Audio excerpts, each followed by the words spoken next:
Come with me on an adventure to the Red River Gorge in Kentucky. Hi, I'm Melissa and I'm a travel agent. I love a good road trip, and this one led me to the Red River Gorge, a popular area for rock climbing, hiking, and kayaking in the old limestone mines. It's still pretty chilly here in Kentucky, and so I wore layered clothing in order to keep warm.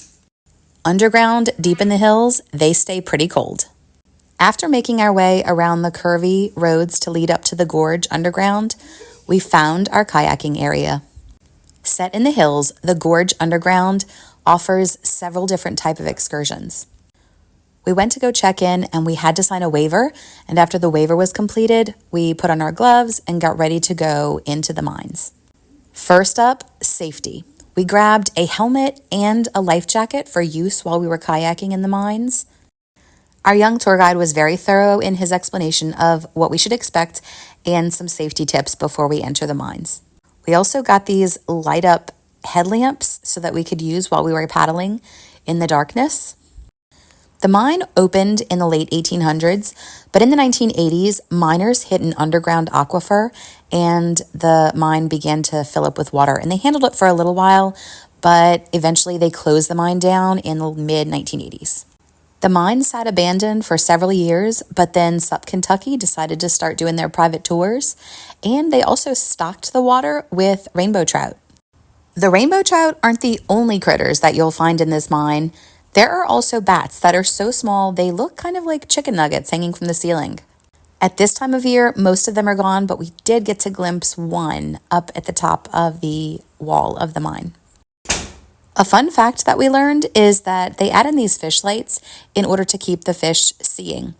Because there's no sunlight, the fish will go blind in just a matter of months if there were no light in the cave. As we paddled further and further, it was getting colder and colder, and I'm really glad that I brought gloves because my hands were very cold. If you have never been kayaking before, this is going to be an easy beginning kayak trip. The water is very calm, and you can go as slow as you need to. There will be a guide in the front and in the back of the group. The depth of the water varies throughout the mines, where you can see some of it is very shallow, and in other parts it's about 30 to 35 feet deep. They have some lights strung up throughout the mine that you can see a little bit, and you have the use of headlamps, but it is pretty dark down there. Our guide even took us to an area and encouraged everyone to turn off our headlamps so that we could see how dark it truly was. When everything was over, we exited the mine and took off all of our gear, and then went and visited the store inside, where they even had this really cool health food type vending machine that accepted cards and cash, but had some really nice options if you're not looking for some junk food. They have lots of drinks, vegetables, and healthy snacks. We did have lots of fun, felt very safe, and would definitely do this again. Follow me for more tips and tricks and travel information.